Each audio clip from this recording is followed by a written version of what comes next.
In war, legends rarely arrive announced. They are usually doubted, dismissed, sometimes laughed at. And in 1940, when a sleek American fighter first touched British soil, few believed it would change anything at all. It was fast, yes. It looked modern, certainly. But at the altitudes where the war in Europe was being decided, it was nearly powerless. Its name was the P-51 Mustang. And at first, British pilots did not want it. The sky Britain could not lose. By the spring of 1940, Britain stood alone. France was collapsing. The Low Countries had fallen. Across the English Channel, the Luftwaffe was preparing for what many believed would be the final act, the destruction of the Royal Air Force and the invasion that would follow. The sky over southern England became the battlefield that mattered most.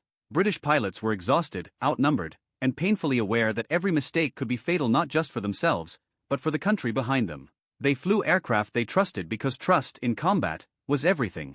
The Hawker Hurricane, rugged, forgiving.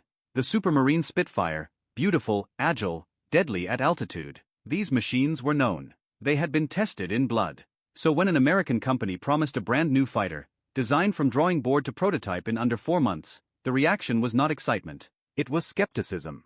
In early 1940, the British Purchasing Commission came to the United States with a desperate request: build us fighters. Now. North American Aviation, led by James Dutch Kindleberger, offered something bold. Instead of simply producing more Curtiss P-40s under license, they proposed designing an entirely new aircraft, one that would outperform existing fighters. The British, short on options and time, agreed. What followed was one of the fastest aircraft development cycles in aviation history. In just 102 days, the prototype, designated the NA-73X, was ready to fly. Its design incorporated advanced aerodynamics, a laminar flow wing that promised reduced drag, and a liquid-cooled inline engine that gave it a slim, elegant profile. On paper, it looked revolutionary. In the air, it was complicated. When the first Mustangs arrived in Britain in late 1941, RAF test pilots took them up with cautious curiosity. At low altitude, the results were impressive. The aircraft was fast, stable, and had excellent range. It handled smoothly and responded predictably. But then the pilots climbed. At 15,000 feet, performance began to fall off sharply.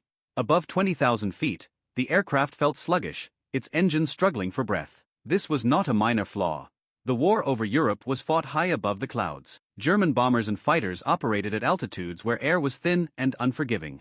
Any aircraft unable to fight there was simply irrelevant. RAF test reports were blunt. The Mustang was judged unsuitable as a high-altitude interceptor. It was assigned to roles that did not matter much: reconnaissance, ground attack, and coastal patrol. Useful, yes. Decisive, no.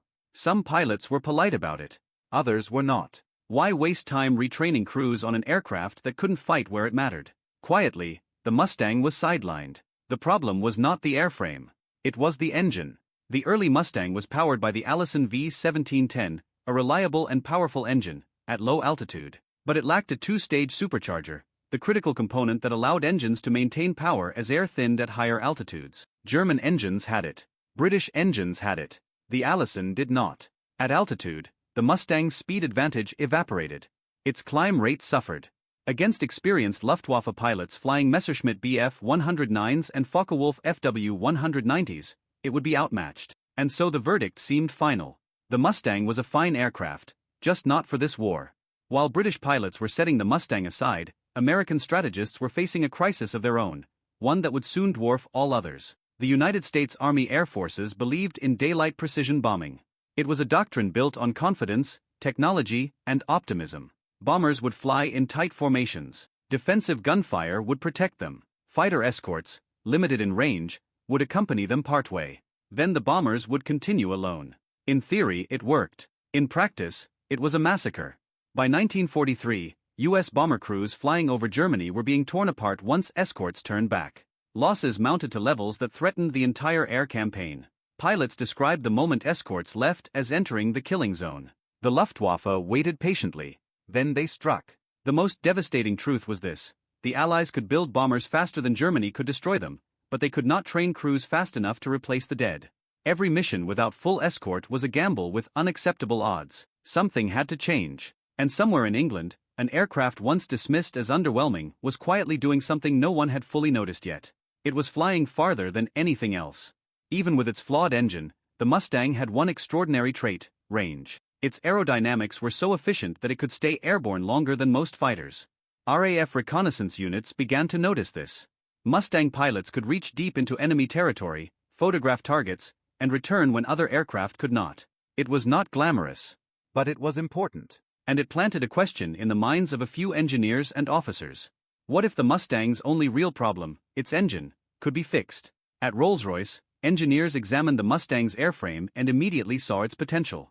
The structure was sound. The aerodynamics were excellent. The problem was simple. The engine was wrong. They proposed an experiment that at first sounded impractical. Replace the Allison with the Rolls-Royce Merlin, Britain's most advanced fighter engine. The Merlin powered Spitfires and Hurricanes. It thrived at altitude. It had the supercharging the Mustang lacked. Mating a British engine to an American airframe was risky. It would require redesign, testing and time, 3 things in short supply.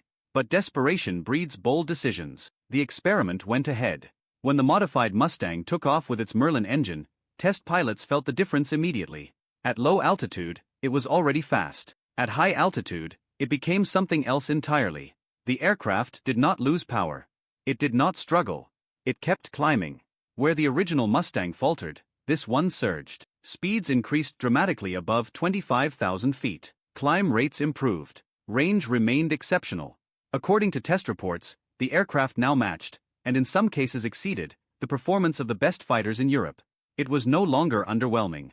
It was terrifying. The Americans took notice. They didn't just take notice, they acted. Rolls-Royce licensed the Merlin design to Packard Motor Car Company, allowing mass production in the United States. The engine became the Packard V1650, and it would power the Mustang into history. This was not simply an upgrade. It was a rebirth. The P-51 Mustang had become the fighter it was always meant to be. But what no one yet understood, on either side of the war, was how completely this transformation would rewrite the rules of air combat. Because for the first time, bomber crews would not be alone. And for the first time, German pilots would discover that the sky had no safe distance left. By the time the first Merlin-powered Mustangs reached operational squadrons, the air war over Europe had entered its most brutal phase. The bombers were still flying. The factories were still burning. And the losses were still staggering.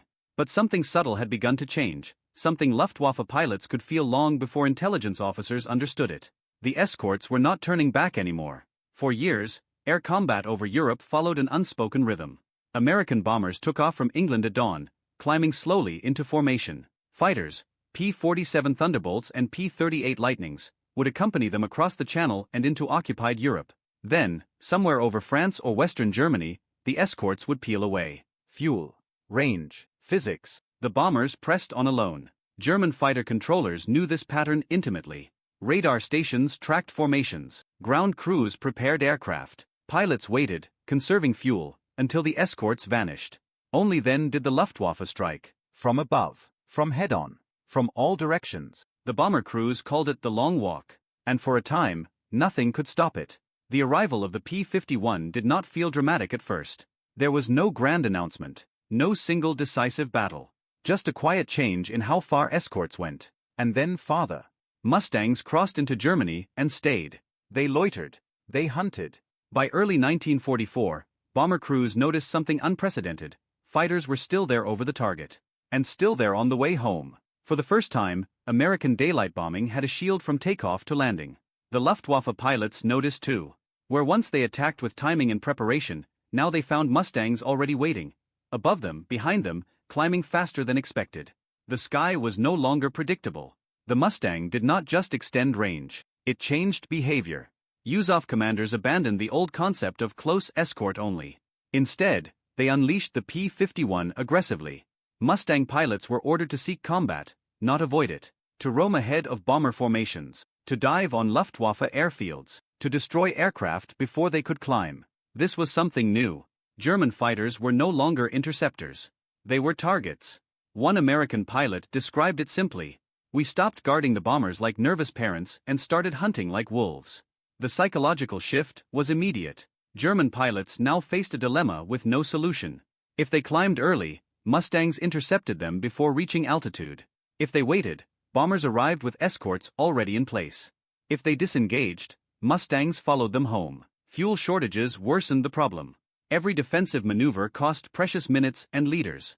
Every fight risked not just death, but being stranded far from base.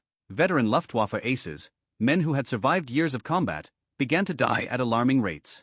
New pilots replaced them, poorly trained, rushed, inexperienced. The air war was no longer balanced. It was bleeding Germany dry. Many fighters were fast. Many were lethal. But only the Mustang combined speed, altitude performance, and endurance in a single package. Its laminar flow wing reduced drag at cruise speeds. Its Merlin engine thrived where air was thin. Its fuel efficiency allowed missions no one had planned for originally. And perhaps most importantly, it was forgiving. Pilots transitioning from trainers adapted quickly. Maintenance crews found it relatively straightforward to service. Parts were standardized. Repairs were fast. This mattered. Because war is not won by perfect machines, but by machines that work every day. By the spring of 1944, the shift was undeniable. The Luftwaffe was no longer contesting the skies, it was surviving in them. German aircraft production actually increased during this period. Factories kept building fighters.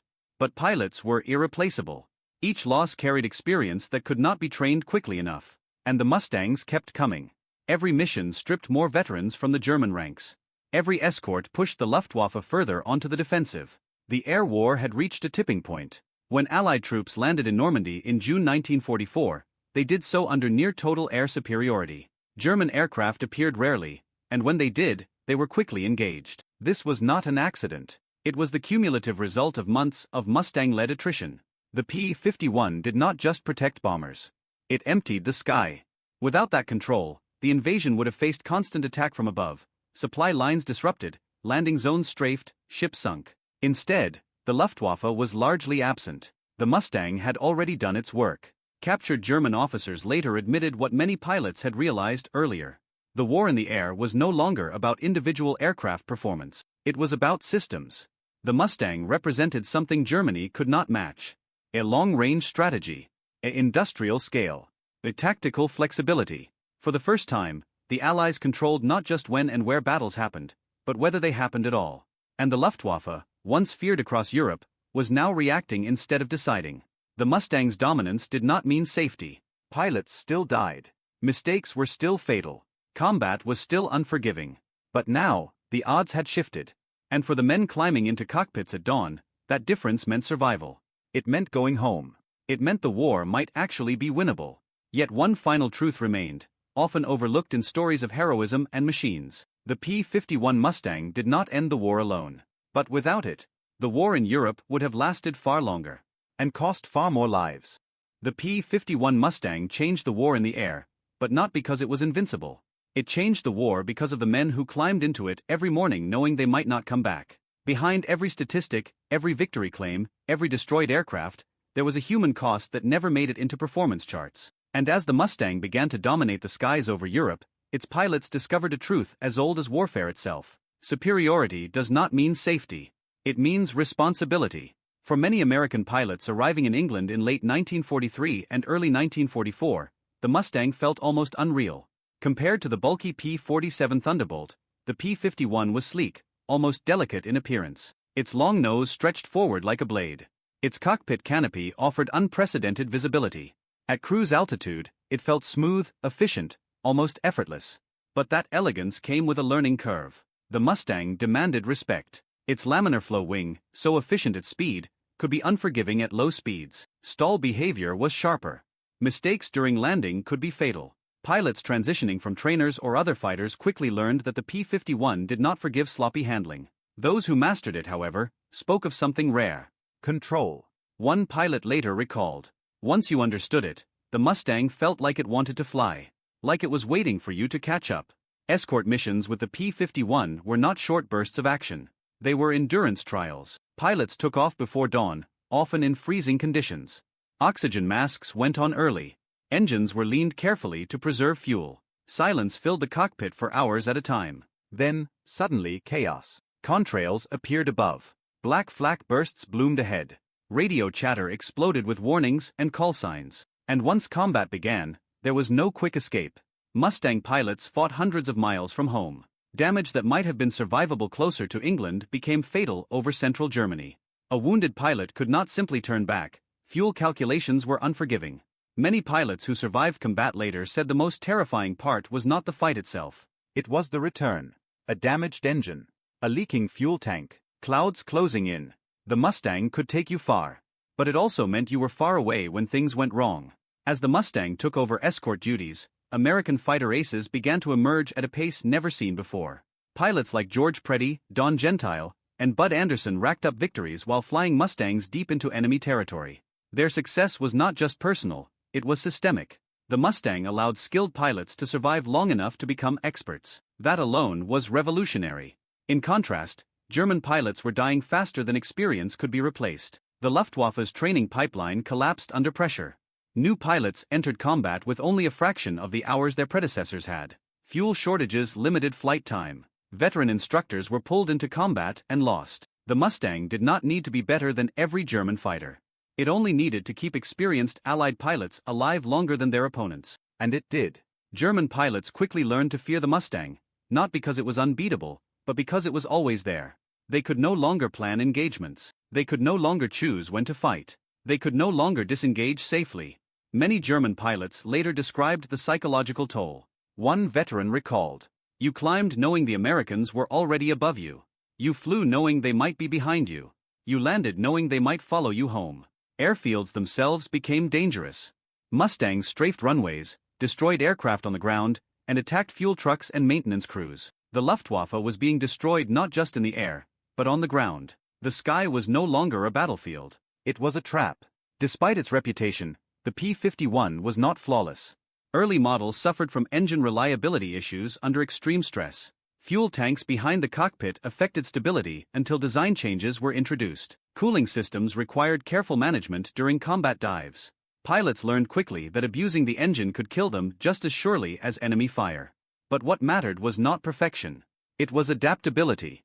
American engineers continuously refined the aircraft based on combat feedback. Small changes, improved gun harmonization, better canopy visibility, reinforced systems, added up. The Mustang evolved while fighting. And that evolution never stopped. Behind every Mustang in the sky were thousands of workers on the ground. Factories in the United States produced aircraft at a pace Germany could not match. Engines, airframes, spare parts, everything flowed across the Atlantic in an unbroken stream. A damaged Mustang could be repaired. A lost Mustang could be replaced. A fallen pilot could be mourned, but his aircraft would be back in the air. Germany could not say the same. By late 1944, the Luftwaffe faced a grim reality. They still had aircraft, but not pilots. Fuel existed on paper, but not in tanks. Training programs existed in theory, but not in time. The Mustang was not just an aircraft. It was the visible edge of an overwhelming system. By early 1945, the outcome was no longer in doubt. Mustangs roamed freely across Germany. Bombers struck with impunity. Rail yards burned. Factories collapsed. Supply lines disintegrated. German pilots who still flew did so knowing the end was near. Some fought on out of duty. Others out of desperation. A few simply tried to survive. The air war that once terrified Britain now belonged to the Allies. And the P-51 Mustang was everywhere. History often simplifies victory. One aircraft. One battle. One turning point. Reality is messier. The P-51 Mustang did not win the war alone.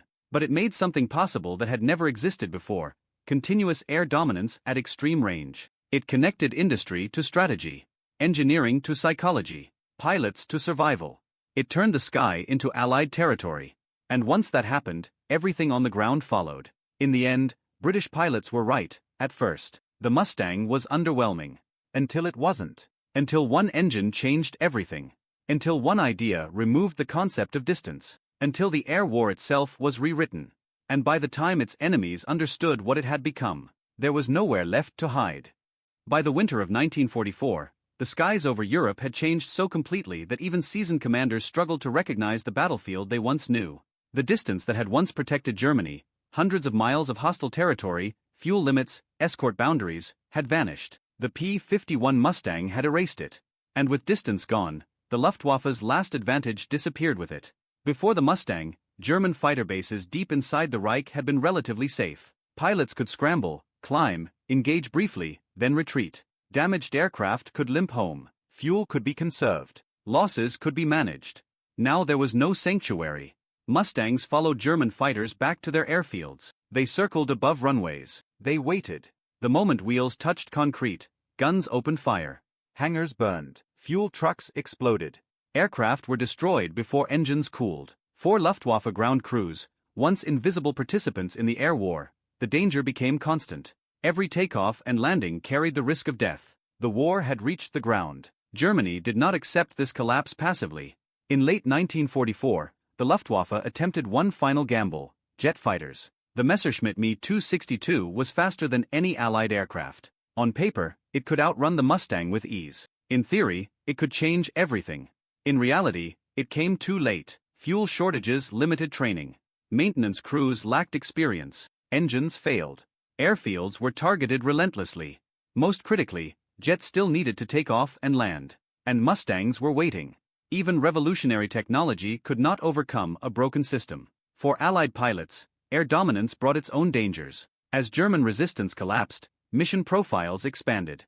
Mustangs flew deeper, lower, more aggressively. Strafing runs exposed pilots to ground fire. Accidents increased. Victory did not mean peace. It meant constant flying. By 1945, fatigue haunted squadrons. Men who had survived dozens of missions carried the weight of loss.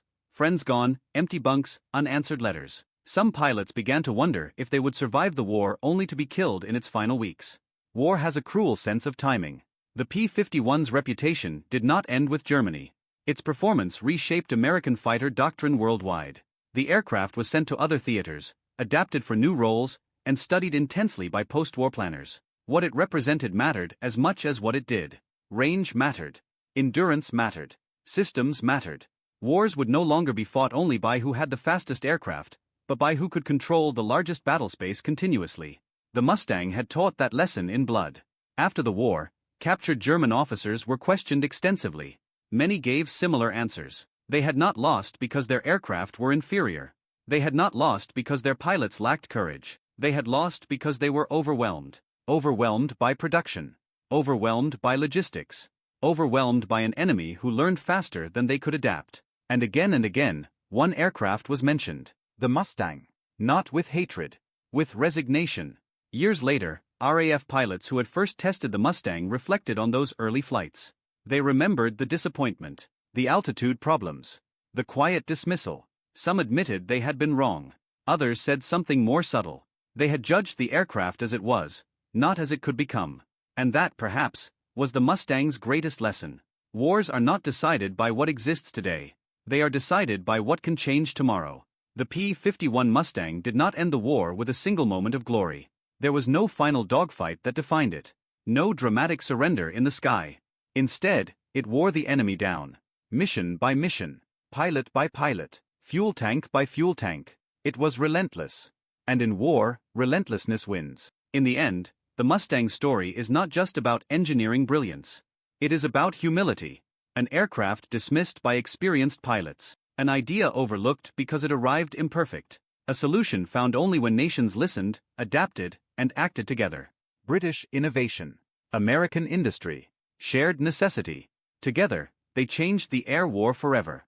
The P-51 Mustang reminds us of something uncomfortable and profound. The most dangerous weapons are not always the ones that arrive fully formed. They are the ones that evolve. And by the time their enemies understand what they have become, it is already too late. When the guns finally fell quiet in Europe, the skies did not immediately feel peaceful. They felt empty. Airfields that once roared with engines now echoed with wind. Runways bore the scars of strafing and rushed repairs. Wreckage still lay scattered beyond treelines, silent reminders of how violently the war had ended. And among the aircraft parked in neat rows, or abandoned where fuel had run out, the P-51 Mustang stood as one of the most recognizable shapes of victory. But its story did not end with surrender. In many ways, it was only beginning. For Mustang pilots returning to civilian life, the transition was often harder than expected. They had lived for months, sometimes years, inside a world governed by checklists, fuel calculations, and the constant presence of death. The war had given them clarity: fly, fight, survive. Peace offered none of that. Some pilots went home to applause and parades, only to feel strangely disconnected from ordinary life. Others struggled with memories they could not easily explain: long flights in silence, the sudden violence of combat, the sight of parachutes that did not open. Many never spoke publicly about what they had done. When asked about the Mustang, they did not describe it as a legend. They described it as a companion. A machine that carried them through the worst days of their lives, and brought them back. In the years immediately following the war, analysts pored over data. Sortie-Count. Loss ratios. Escort effectiveness. Pilot survival rates. The numbers confirmed what intuition already knew. When the Mustang arrived in force, bomber losses dropped sharply. Luftwaffe intercepts declined. German pilot attrition increased beyond recovery. This was not coincidence. The Mustang had solved a problem that doctrine, bravery, and optimism could not. It had made distance irrelevant. And that single achievement reshaped military aviation permanently. After 1945, air forces around the world studied the Mustang closely. Not just its speed, Not just its firepower, but its balance. the P-51 became a benchmark, an aircraft that demonstrated how aerodynamics, engine performance, range and maintainability could coexist in one design. Jet aircraft would soon dominate headlines, but even they carried the Mustang's lessons forward. Range became essential. Escort became expectation. Logistics became strategy. The Mustang had forced the future to arrive early. In Britain, the Mustang story carried a particular irony. The aircraft that had been politely dismissed at altitude had become indispensable. RAF squadrons flew Mustangs in multiple roles, including ground attack and long-range patrols, and later recognized its true value. British engineers took quiet pride in the Merlin engine that unlocked its potential. It was not about national credit. It was about collaboration under pressure. The Mustang existed because two nations listened to each other at exactly the right moment. That cooperation, born of necessity, became one of the war's most important advantages. German post-war interviews and memoirs often return to the same themes. They speak of courage. They speak of sacrifice. They speak of exhaustion. And then, inevitably, they speak of being overwhelmed. Not by a single weapon, but by an entire system that functioned relentlessly, efficiently, and without pause. The Mustang symbolized that system in the air. Fast enough to fight. Long-ranged enough to stay. Numerous enough to be everywhere. It was not feared because it was mythical. It was feared because it was inevitable. Decades later, the P-51 Mustang remains one of the most celebrated aircraft in history. Air shows draw crowds. Restored Mustangs thunder down runways. Cameras follow their elegant lines through blue skies. But beneath the nostalgia lies something deeper. The Mustang is remembered not because it looked beautiful, but because it solved a problem no one else could. It answered a question that haunted Allied planners for years. How do you protect your forces when the battlefield stretches hundreds of miles beyond the horizon? The answer was not bravery alone. It was not numbers alone. It was adaptation.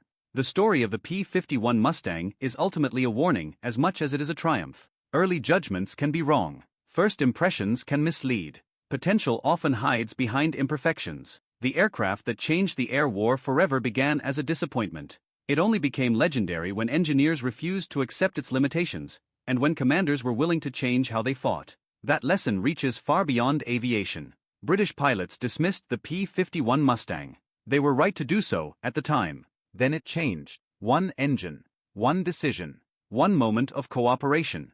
And the sky itself was never the same again. When history looks back at the air war over Europe, it does not see a single aircraft winning alone. It sees a moment when innovation met urgency and refused to fail. That moment had a name.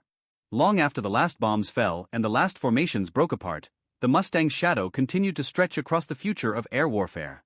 It was not loud. It was not dramatic. But it was permanent. Because the P-51 Mustang did something no aircraft had done before. It redefined what control of the air actually meant. The post-war years arrived quickly. Jets appeared almost overnight. Speeds doubled. Altitudes climbed. On paper, the Mustang was already obsolete. And yet, air forces across the world refused to let it go. Why? Because speed alone had never been the Mustang's true strength. It was reach. Even as jets entered service, many early models lacked the range and endurance the Mustang had delivered years earlier. The lessons of Europe were impossible to ignore. An aircraft that cannot stay does not control anything. The Mustang had forced militaries to rethink priorities. The philosophy behind the P-51 quietly shaped the next generation of aircraft. Long-range escort fighters, aerial refueling doctrine, persistent air superiority missions. These ideas did not emerge fully formed after the war. They were inherited. American planners remembered what had happened when bombers flew alone. They remembered what changed when escorts stayed. The Mustang had taught them that air power was not about individual brilliance. It was about continuity. And continuity became doctrine. In Germany, the lessons were harsher. Post-war analysis revealed that the Luftwaffe had lost not because it lacked innovation, but because it lacked time. Too many projects. Too many late solutions. Too few resources to integrate them. The Mustang exploited that weakness mercilessly. It did not give Germany a dramatic defeat, it gave them a slow, unavoidable collapse. Pilot by pilot. Mission by mission. Until the air force that once dominated Europe no longer existed in any meaningful way. The Mustang did not defeat the Luftwaffe in a single battle. It outlasted it.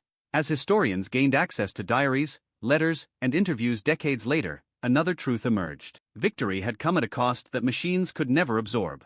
Mustang pilots carried memories of long flights over enemy territory, of watching parachutes disappear into cloud, of limping home with engines failing and fuel gauges lying. German pilots carried memories too, of hopeless climbs, of being hunted rather than hunting, of a sky that offered no escape. The Mustang did not remove fear from war. It redistributed it. And that shift mattered. It is tempting to rewrite history and pretend the Mustang was always destined for greatness. It was not. British pilots were not foolish. They were not blind. They judged the aircraft honestly, based on what it could do at the time. And that makes the story more powerful, not less. Because it reminds us that greatness is often engineered, not discovered. The Mustang did not succeed because it was perfect. It succeeded because people refused to stop improving it. There is one final element to the Mustang story that rarely fits neatly into statistics or combat reports. Trust. An American airframe. A British engine. A war that demanded both. The Mustang was born from urgency, but it matured through cooperation. At a moment when nations could have guarded credit and pride, they shared ideas instead. That choice mattered. It shortened the war. It saved lives. It changed the sky. Today, when a restored P-51 Mustang flies, people look up in awe. They hear the roar of the Merlin engine. They admire the polished aluminum. They feel nostalgia. But what they are really witnessing is not just a beautiful aircraft. They are witnessing a turning point. A moment when distance stopped protecting the aggressor. A moment when adaptation overcame arrogance. A moment when the balance of the air war tipped, and never tipped back. British pilots dismissed the P-51 Mustang. History remembers why. Then history remembers what happened next. One engine. One decision. One aircraft that stayed when others turned back. And from that moment on, the sky over Europe belonged to the Allies. Not because the Mustang was flawless, but because it refused to quit.